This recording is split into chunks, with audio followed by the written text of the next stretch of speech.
Why hello, if you're new here, I'm Avi. If you're not, then you probably already know what time it is. I make a lot of art and book related videos, and today I'm back with another bi-monthly reading wrap-up. Who's excited? Today I'm here for the April and May reading wrap-up. I read a ton of books. Not all of them did I physically own, but I read a bunch of books these past couple of months, and I'm very excited to talk to you guys about them and, chit-chat. So yeah, without further ado, let's get into this video. Alright, so I have my stats here on Fable, so if I'm looking at my phone, that's why. So over the past 2 months, I read 15 books. I read 8 in April. Oh, yes, I read 8 in April and 7 in May. So yeah.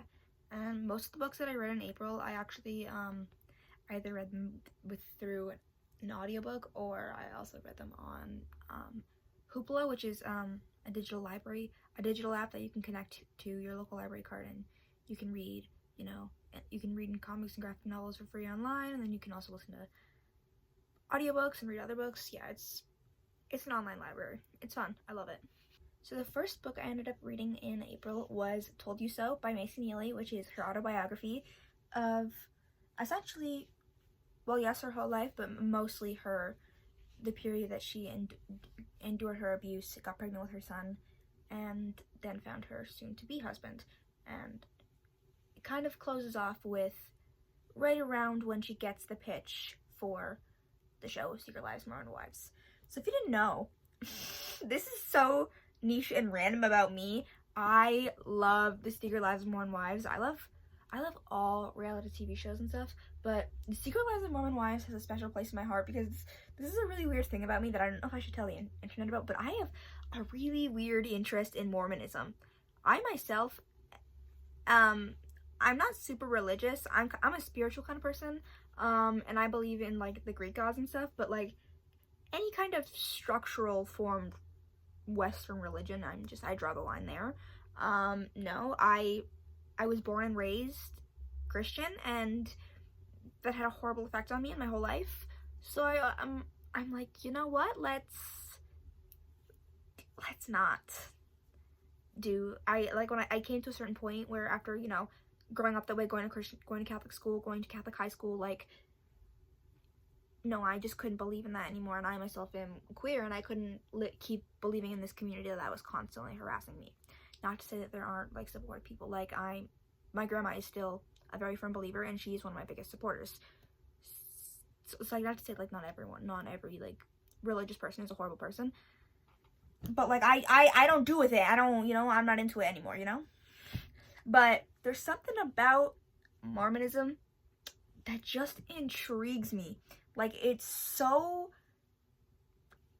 okay, I'm gonna say it, it's so cult-like, and it's so, like, the religion is so, like, filled with indoctrination. I feel like it's so much deeper than Christianity and Catholicism. It just goes so much deeper, and it's so, like, insane that I love to, like, learn about it. I don't ever think I could ever succumb to that religion, but I just think it's so cool to learn it, and then I just kind of learn these things, and I'm like, I sit in awestruck, like, jaw dropped after this. I'm like, y'all do this, and, like, to me, I find that religion is so, like, hypocritical and full of, like, it's literally, the religion itself is full of juxtaposition. Like, don't get me started.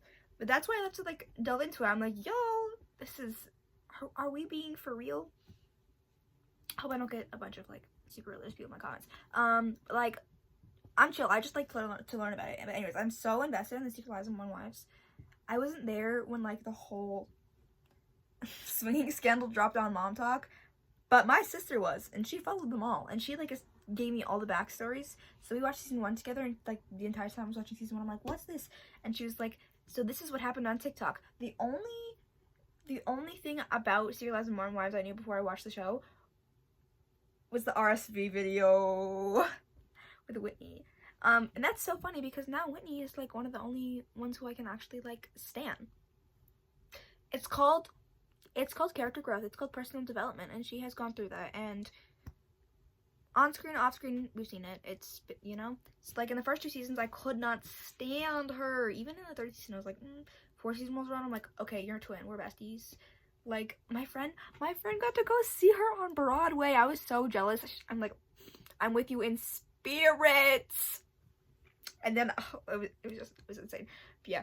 Anyways, I read the book because, again, Macy is one of the few that I'm like, oh my god, twin, I love you so much. Like, you can do, like, I love you. Like, you can do no wrong to me. She's very accepting. She's very loving. Sometimes she's a little too loving, I will say, but she's my favorite man-hater in the whole wide world. So I was like, when she said that she was releasing a memoir, I'm like, I need it. I need to know everything I need about these girls, you know, and about their stories. Michaela, if you want to write a memoir, I would love to read it. Oh my god. But I read this. It was so beautiful. Like, I find it very hard to, like, rate and review memoirs because this is someone's personal life story. But I feel like she just told it so well and encapsulated it so well. And again, she really truly told she just like perfectly encapsulated what it's like to like grow up raised in a religious like kind of society and community, and like just like the expectations that are on you and what's happening. Not that I ever experienced like such things to a similar degree as her, but like it was just so amazing. Okay, I gave it 4 stars, mostly just because like I'm a writing freak, so I'm like, this could have been a little more like physically written. But like, again, I find it so hard to write a memoir. This is someone's personal life story. Like, how am I supposed to dictate how she was supposed to, you know, use her narrative prose? But I loved it. It was amazing. And Macy, you know, she deserves all the joy life can bring. She deserves to have the most wonderful future. Like, she deserves everything. She deserves flowers.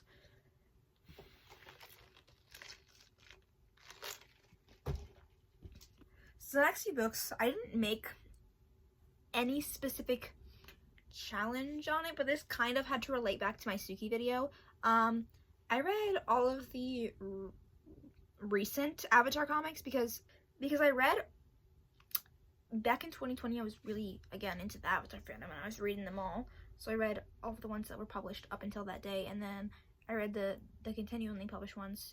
So when I stopped was right about when Suki Alone was published, and I wanted to read the ones that kept getting published, but I didn't have any income. I was poor, and my mom stopped wanting to give me money for books, so I was like, I need a job, so I couldn't start getting into couldn't start, you know, reading the books until I got a job to buy more comics, and I got lazy and stopped, you know, abusing pirate websites. So I just didn't read the newer ones, and also because they were just single issue, like 80-page one-shots, so it was like I would rather read, you know, a 3-issue story, something more like, again, like Turf Wars, Imbalance, North and South, you know. Ooh, I just watched a great video analyzing the comics. Oh, it was so wonderful. Love-hate relationship with these comics because yes, they delve a little deeper, but like also like, what does this delving give us to the character? But anyways, so the first one I ended up reading was Azula in the Spirit Temple, which was the one that was published like about a year after Suki Alone. It's just about Azula. I have complexing feelings about this one because I have my own feelings that I had right after reading it, and I have my feelings that I gathered after reading everyone else's reviews and what they've thought. So you know, but Azula in the Spirit Temple takes place kind of like shortly after everything that's happened in the comics.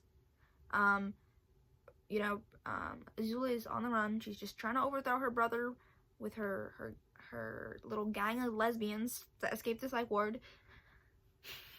And then one of her, you know, little friends gets kidnapped, and all the other ones are like, we have to go back and save her. And Azula is like, no, like, the mission continues. We keep on, like, whatever happens to her happens to her. And the other girls are like, this is not it. So they all ditch her and go save their friend. And so Azula gets really mad. She's like, fine, I can do this on my own. And she wanders off, and she finds this temple. And it's a haunted, the temple is like haunted by a spirit, and it's, yeah, crazy stuff happens. Also, when her friend was captured, they were captured by the Kyoshi warriors, and Ty Lee was there, and Ty Lee was like, Azula, stop, twin, come back, I love you. And Azula left. So Ty Lee is like, I'm gonna find Azula, and I'm gonna make her good again. So Ty Lee's going after Azula. Can you tell I'm Ty Azula shipper, so I found joy in this, okay? Yeah, So I don't remember this super well because I read this 6 weeks ago. Okay. I need to start like journaling the plot points of my books. But I'm not trying to give you too many spoilers. But yeah, she goes to this temple. The spirit is there. And it like reveals some true intentions about herself and makes her like see some things that she refuses to admit, and like tries to like, you know, push her towards maybe don't be that kind of person. And then, you know, she kind of just dips. And that's the comic ends. So it's like, will she go on and maybe try to have a character development arc? Or will she just keep going where she's going? We'll never know. That one I gave 3.5 stars. Alright, next in the series was The Bounty Hunter and, what was it? The Bounty Hunter and the Tea Brewer, sorry. Long title, and basically it's a story about Iroh and June. June gets a really big bounty to kidnap Iroh because he's like a war criminal, y'all. He's a war criminal. Yeah, so she kidnaps him, and then Iroh's actually like, sorry I was so like weird to you back the first time we met. And she's like, yeah, it's chill. And he's like, why are you kidnapping me? And she's like, why not? And they go through some personal stuff. We actually learn a lot about June's backstory and why she's the way she is. We learn some more about Iroh's backstory from Bossing Say. They do a little thing. And actually, in the end, Iroh lives and isn't, you know, kidnapped for the bounty. And June keeps doing what she's doing, but she's no longer a bounty hunter for people. She goes around the world and she finds rare teas for a tea shop with Iroh. Oh my god, she works for Iroh now, like getting him teas from all over the world. Twin. That one, I was like, oh, this is... Who thought of this and who came up with this plot? I want to give 3.5 stars too. Like, twin, what is this? Okay, next one. I personally love this graphic novel, but some people hated this one and have different opinions on this character.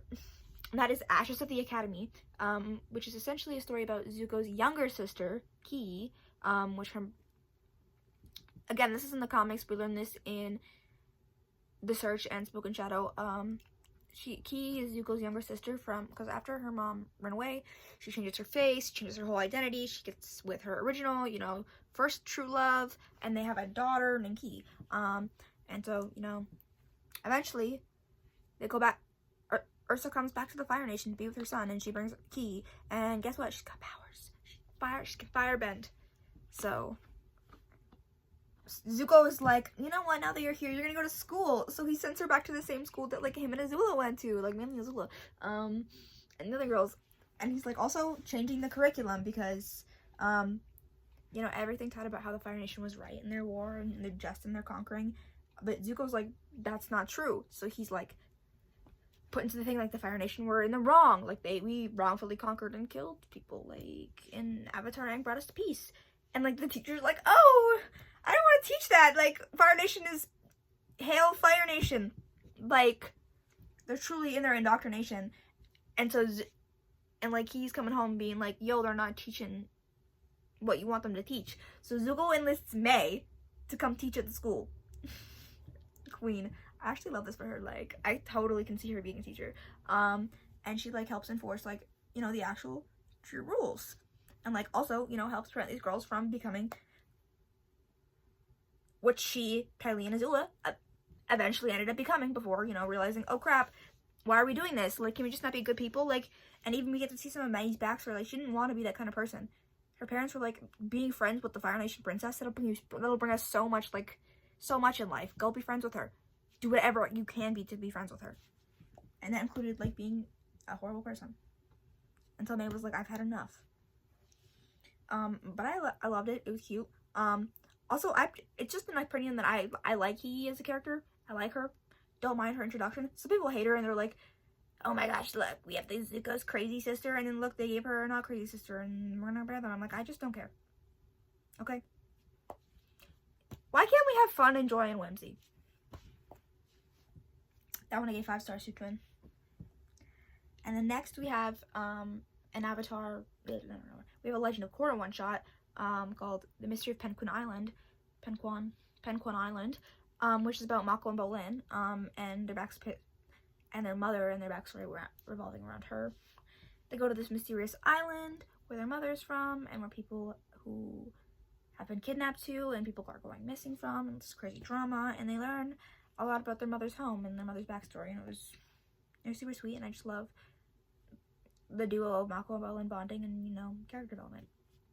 Sweetie pies. Give that one 5 stars. Really quick video. It was a really quick, cute, short. Yeah, I can't talk. I don't need another sip of my drink. Last, in this little Avatar reading spree, I read the Avatar Chibi's Aang's on Freezing Day, which is essentially like immediately post-war. The gang decides to throw Aang a little surprise party, a surprise 1 year since waking up from the iceberg. And it's so sweet and cute, but it's like focusing from Aang's perspective. He's like, why are all my friends avoiding me and refusing to see me? Because they were throwing him a birthday party. It was so cute. It was so cute. I gave 5 stars. Next one win. Okay. Now we're on to books that I actually have, guys. Like, I can't believe we're here in this part of the video. Alright, so the next book I read in April was Red Hood and the Outlaws. Personally, I love all 3 of these characters individually as characters. Ooh, putting them together in this comic was I have mixed opinions about it. I have mixed opinions about how they made Corey's character and how they treat Corey's character and how the artist drew her. Like, I know that she needs to absorb the sun, but let me find the page. It doesn't need to be all that. Where are her clothes? I'm gay. That's saying something. Where are her clothes at? And like she was just way too. No, like she got together with Roy in this. Sorry, I'm gonna spoil that. I couldn't. Very mixed opinions about this, and then also we found out that Jason was Loki groomed. Don't know if I'll read the other issues in this series just because of like how the characters are being treated and drawn. Complicated mix. I can't even get into this one. Like that's it. That's my review. I gave that one 3.5 stars. I probably should have rated it lower. I just honestly 2.75. Now that I'm just rethinking back on it, I gave it too high of a star. Can I even see? Books don't get me speechless this often in a bad way. Alright. We have the final book I read in April. This book took me like a month and a half to read. It was so beautiful and so painful. The Poppy War by R.F. Kuang. If you didn't know, R.F. Kuang is one of my favorite writers. So beautiful. I've read Babel, Yellowface, and Calabasas so far. So I was like, I need to read The Poppy War. Let's get into it. Originally, I tried to start this back in November, but then I was like depressed and I have other books to read, so I was like, no, I put it on hold. Started reading it back in March? Yeah, I think March. Finished it at the very end of April. This book, oh my, speakers in a good way for this one. Let me tell you, I gave this one 4.75 stars. I couldn't make it the full 5 stars because some of the, it's a little too graphic for me, so I was just like, but honestly, to me, I felt like it needed to be that graphic to depict, like, this is truly what happens during war, and this is based on real, actual events that happened during World War II. Like, sometimes, yeah, you do need to go that far in a show, because sometimes people are just not that there. Same with people who are like, oh, the annotations in Babel need to be there. Some people are just dumb. Okay? And then you're like, oh, it was confusing. So that's why they were there for you, because you didn't really understand. Yeah. This book, it is so beautiful. Okay, again, it follows Rin, our main character. You know, her freaking foster parents are like, so we're gonna sell you to a man, and her response is no, twin, no. So she decides to start studying for the kaiju, which is like a test that everyone has to take it when they turn 15 or whatever, and that determines where they get into school. And Rin wants to get into the top military school of Singard so she can, you know, escape the horrible marriage with like an old man, so her parents can get more drugs. So she gets the top score. She gets the top score because she's that goat, right? And she gets to military school, and everyone hates her because they're racist. Everyone in the school is racist. What? Yeah. But she makes it through school. Right as she's like in her 3rd year, there's a war. A war breaks out. The people from the east, they're coming. They're coming. They're gonna destroy us all. We're toast, twin. So Rin is now a soldier. The school is attacked, almost defeated. Guess what, Rin? She can commune with the gods. Am I giving too many spoilers? I don't know. But yeah, she can communicate with the gods now, twin. Well, that's what she was studying in school. She's got this magical power in her, and she can commune with the god. Not just any god, the Phoenix god, which is like the most powerful, most wrathful god. Let's not do that. Let's not do that. So she like destroys a general after it attacks the school, and so they're like, "You're too powerful. We're gonna send you with these weirdos. We're gonna send you to the psych with all these crazy people, who just do drugs and talk to the gods."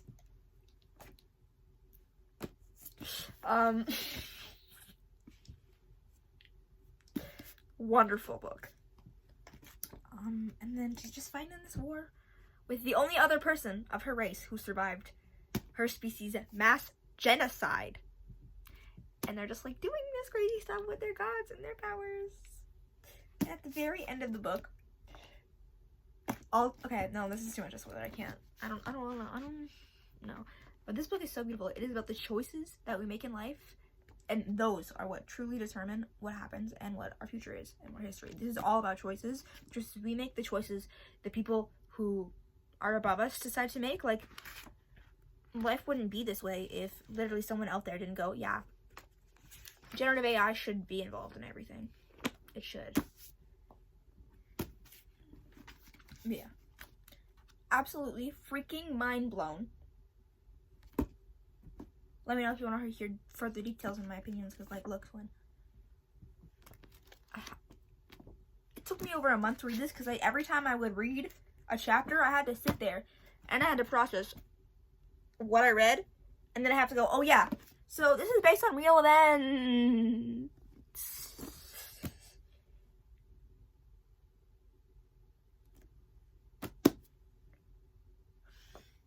Yeah, so, it's really graphic and brutal, so I would not recommend this for the faint of heart. If you can't tolerate actual war violence, I'm talking broken Geneva Conventions, don't read this. Why were people on Romantasy TikTok recommending that? Also, I'm gonna get into it right now before I have to read the other 2 books in the series and talk to you guys about them. I do not ship Rin and Ezra. I don't understand that relationship. I don't see why you're doing that. The first time he ever sees her in school, he makes fun of her. He is racist to her. And then she beats his ass. And then he is mad at her for beating his ass. And then holds a grudge against her for the rest of their time at school. And all of a sudden, right when they're at right when the school's getting attacked and the evil general is there, that's when he's like, yeah, okay, I'm going to stand next to you and fight with you, twin. And then all of a sudden, when they're in the same area, fighting, when their divisions are in the same area, fighting the same war at this one place that I forget the name of, Nez is the only one there that she knows. The only one there she knows. So she's like they become friends and they start talking again. Literally only because she's the only one there that she truly knows besides Alton. She just wanted, she knows no one else and it's socially awkward. And everyone ships them. I'm reading the Dragon Republic right now. I gotta talk to you guys about this. I don't see it. I had the ending of this book spoiled for me. And even as I'm reading it, I do not see what you guys are trying to tell me to see. There is no romance there. To be fair, I'm on chapter 10. She literally knows no one else. What is this plotline? And then, again, I have the ending of this book spoiled for me. And so I kind of know a little bit what happens in The Burning God. Why are we shipping this? Again, this is the romantic tea, bitches. Like, I could see them being, like, best friends. Not lovers! Not lovers! Even, okay, I was, like, 3/4 of popular, and I was like, I want to see what these, you know, these crazy people are seeing. I read a fanfiction or two. No, just crazy. No, just crazy. I'm sorry. I'm sorry to admit it. I cannot see it, and I cannot ship it. He literally races her the first time he meets her. And if you have alternative opinions, we can talk about it in the comments. And we can have different opinions. But to me, the ship is giving too many. The ship is giving too many. On to the next book. I'm so sorry we had to get so personal there. That book, wonderful, but Renanessa that sparks something deep within inside me. Now we are getting into May, the beautiful month of May. That's horrible. I can't sing. So during May, again, I ended up reading a bunch of comics and graphic novels. Just because, again, twins. I love reading comics and graphic novels. And I finally got into art school, so I'm like, you know what? If this is something I really, truly want to do, let me study these. Let me look at how they do form. You know, let me do how they... colors. I really desperately want to become a colorist for comics. Like, no one really truly talks about how a comic book is made and how insane the colorists are. Because when you make a comic book, the people who do the liner and the people who color it in are two completely separate people. Two completely separate people. So you can, like, yeah, so you can have the world's like crappiest liner and the world's most gorgeous coloring, or you can have the most insane horrible coloring and the world's most gorgeous lining. And usually that it's really hard to find both of them, you know. Okay, but the first book I ended up reading was House of M. I haven't read this in canonical order because I've already read The Children's Crusade, which is funny because there's also a book that is between House of M and The Children's Crusade. So, like, I'm not reading these ones in order, which I probably should be, but, like, I'm reading them as I can find them available to me. Because I like to read my comic books physically and own them because, again, it's an art thing. Okay. But I gave this one 4.25 stars. Absolutely beautiful. Again, the art in this, stunning, insane, peak, beautiful. Wanda, you know what? It's okay. It's okay. I too would do that. It's okay.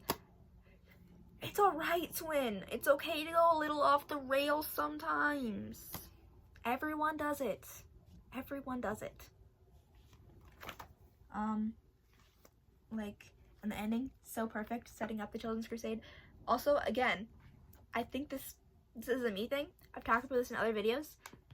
I think it's gonna set up Doomsday. Because if we see a faceless woman in a red cloak in Latveria in Doomsday, we all know who that is. We all know who that is. She may not know who she is, but we will. We will for sure. And that will be my mother, Wanda. Let her have her sons again. She's out there.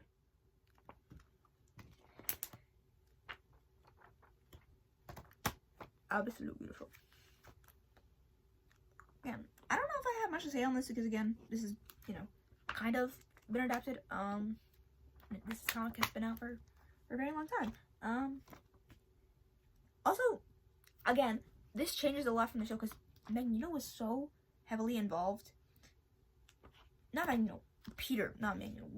Quicksilver was so heavily involved with what happened. He did not want his sister to die so badly that he convinced his father and his sister to make a whole different reality. And then again, the Nano Mutants.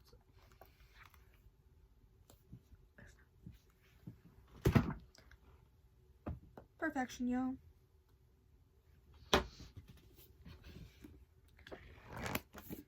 Next, I read Just Between Us. This is some real Yuri on Ice, you guys. Sorry, I love the smell of books. This is some real Yuri on Ice, y'all. Just Between Us is a graphic novel about two rival figure skaters competing against each other for a spot on the Olympic team, and then also them in the Olympics. Like, So beautiful. So, if you're wondering, I love Hero Rivalry. Where's the Yuri version? Where's the lesbian version? This is the lesbian version. This is the lesbian version. This is your lesbian Hero Rivalry. This is really, really nice. Like, I love it. It's so insane. It's so beautiful. And, like, the art, it's a graphic novel. So, like, the art style and how she portrays the movement and, like, the flow of the actual dancing and the anatomy. It's so perfect. I'm like, this is red. Like, as an artist, I can't do anything but just be in awe of this entire book. Like, 5 stars. Wonderful. And again, if you're in love with Alyssa Liu, perfect book for you, because that's literally our main character twin. Yeah, just some Asian rival figure skaters competing for one heart. Each other's. Beautiful.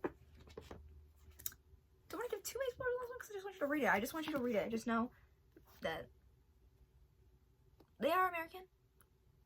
They're in America, unfortunately. But they're competing for the Olympics and they're rivals. And they're Asian. And it's so beautiful.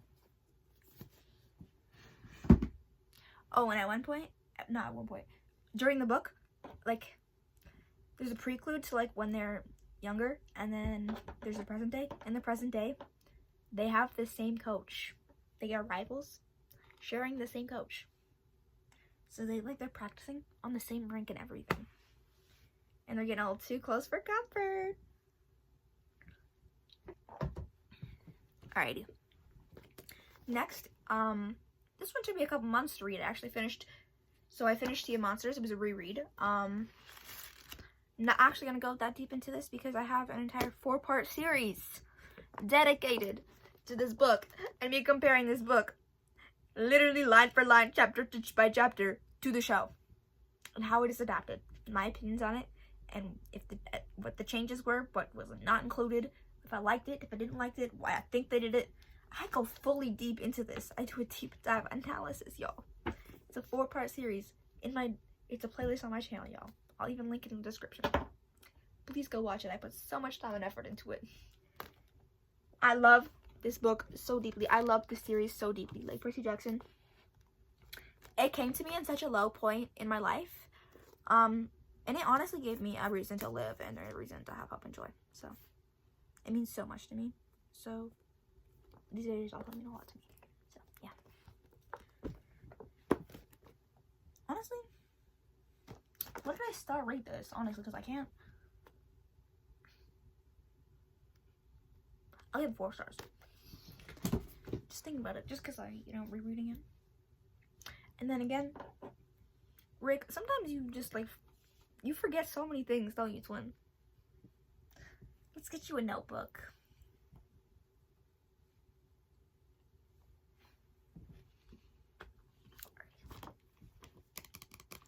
The next book I read was another comic. It was Age of Ultron. So actually, I thought this was, when I bought this one, again, I thought this was a thrift store just because I wanted to read this issue. And 2, it was real cheap. It was real cheap. I just saw it and I got it. I immediately just saw the cover and I was like, I want you. I thought this was the actual creation of Ultron, but it actually is not that. It's not that comic series issue. This is after Ultron's defeat. Ultron comes back from the future to antagonize them all, and they all have to figure out a way to permanently delete Ultron from the universe, from the code. And so they do that. Also, if you didn't know, that Ultron in the show, Ultron in the movies and Ultron in the comics are the creation of it is very different. Tony, well, yes, did help create Ultron. Hank Pym was the mastermind behind Ultron and why the Ultron is the way Ultron is. Not Tony. It's all Ant-Man's fault. It's all Hank's fault.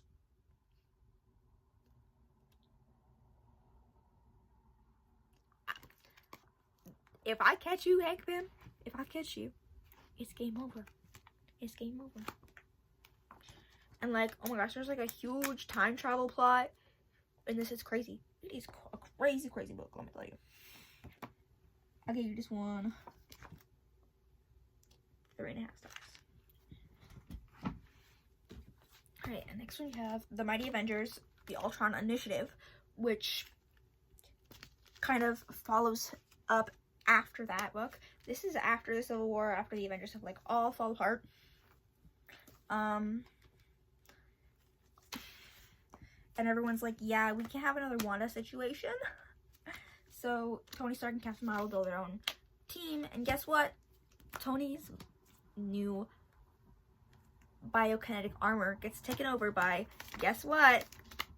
Ultron. But Ultron has learned and adapted and has become a woman that's literally a genetic clone of Hope Van Dyne. AKA Hope him, because they're married. It's identical to Hope, and it's just this like naked, like silvery surfer woman going around doing crazy trying to destroy the Avengers.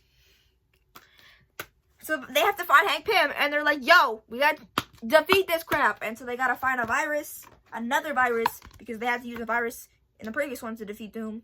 Not Doom. Ultron. Doom's the other one that I read.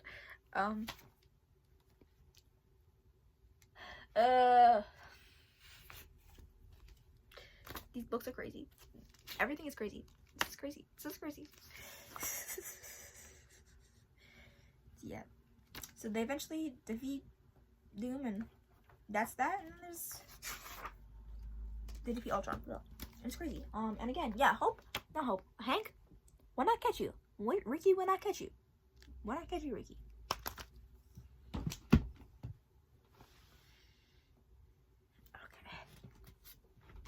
The last graphic novel that I read in May was Secret Wars. Again, trying to catch up on Marvel Comics, but also trying to get prepared for future movies. Again, why would we make Doomsday if Doom is the main plot in Secret Wars? But okay, I guess we're having another two-parter just like Endgame. How did that do for you, Marvel? Also, yo, I'm the woker, so actually, I've enjoyed a lot of this stuff post-Endgame. There's like 2 or 3 projects I actually didn't like.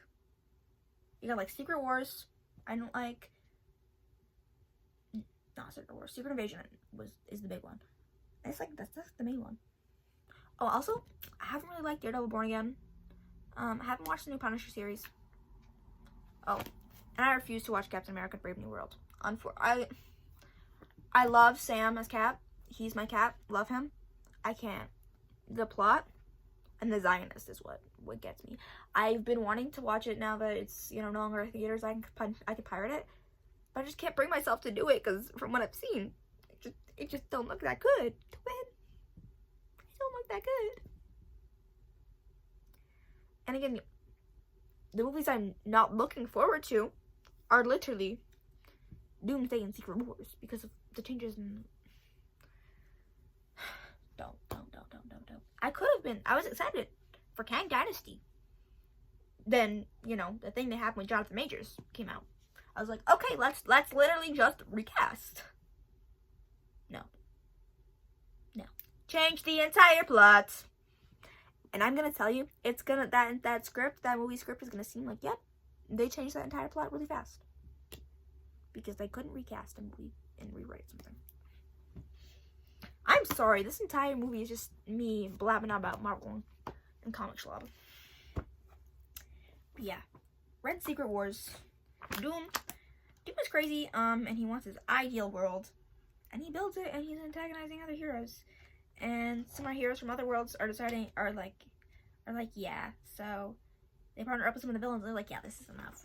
Enough is enough, and we have to defeat Doom in this entire comic. So I'm like going through the multiverse trying to defeat Doom. Also, there's an incursion happening, which I believe is the incursion that happens in the most recent issue of Miss Marvel that I'm reading.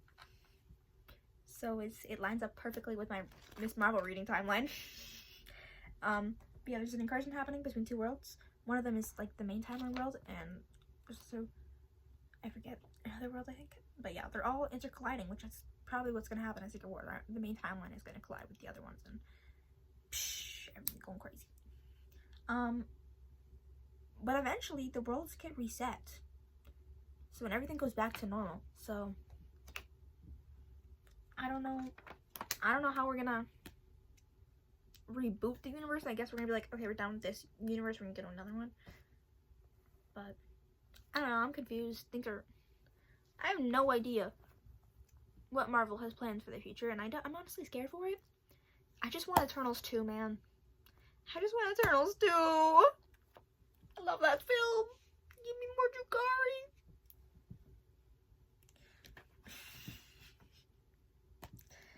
Yeah, I give this one 4 stars. Also, let me tell you, the coloring, again, we're going back. The coloring is freaking comic.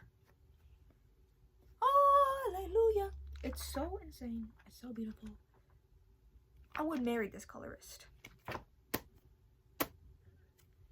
Give me your knowledge, twin. Okay.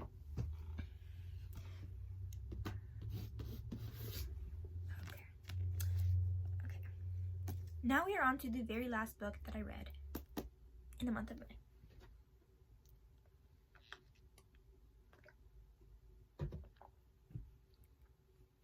If you may recall, for my TBR video, I picked this book to read. I haven't got started on the other books because they're quite long, and I talked about trying to finish Fable. But I finished this. Damn, for me, I had a lot of high hopes for this book because it was a Margaret Atwood book. But I just didn't get the takeaway that some other people were. It really shows truly what men can take from you as a person, like, and how they truly can change and affect you. But I just don't know why it took her so long to, like, come up with that plot line, because again, our main character was acting like literally perfectly fine and normal until like halfway through the book, and that's when she started to kind of go off the rails. And let me tell you, when she went off the rails, I was like, you know what, twin, we all have mental illness. We all do. And then the ending, love-hate relationship with the ending. Well, this is a years old book. I want you guys to read this, but basically our main character, she just got engaged to her boyfriend, and her boyfriend literally is just proposing to her because all of his friends are getting married, and he doesn't want to be like the last one to not be married. So proposes to her, and she's just like, yeah, sure, twin. She lives a dead-end job, working in the system. She literally works in product placement and like management. She literally goes around like and helps with ads to sell things, and she creates surveys and does interviews, and she's crazy. But then eventually she meets this guy named Duncan, Sir Duncan the Doll. No, sorry. And she starts an affair with this man. Like, it's more like a what is it called? An emotional affair, but then it does become a physical affair.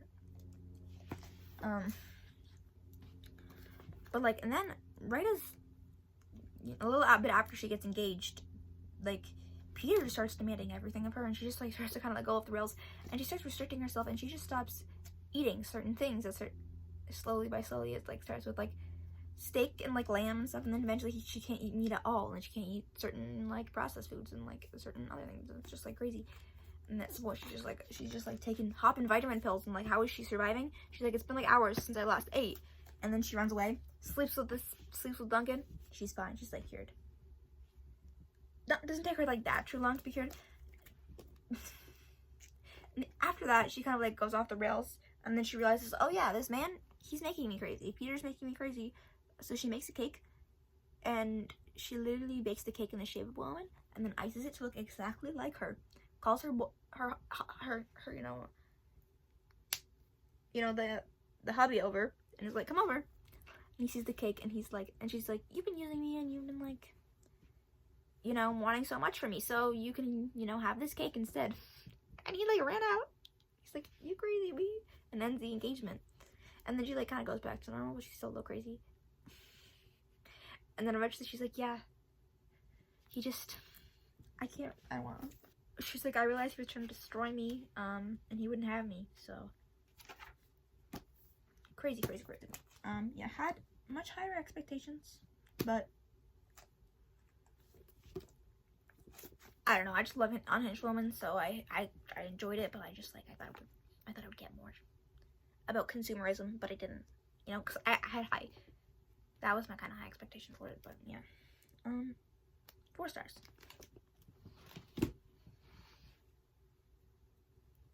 Alrighty, everyone, so those are the 15 books that I read over April and May. Quite a lot, and this video is getting quite long, and I yapped a lot. So if I read this many books next time, I will maybe do just a monthly reading wrap-up, but we'll see. Yeah. I hope you guys liked this video. And if you did, maybe consider checking out my other ones. Check out my Percy Jackson video, check out my other reading vlogs. And I have a new art video coming soon. I want to try to finish my sketchbook, so I'll do a vlog with you guys over that. Yeah, just hope you guys are having a great day, and hope you guys enjoyed this video. And if any of these books seem interesting to you, let me know. And also, yeah, let me know your opinions on the Poppy War in the comments, guys, because we can get down and dirty with that. And I'll see you guys in the next one. Bye.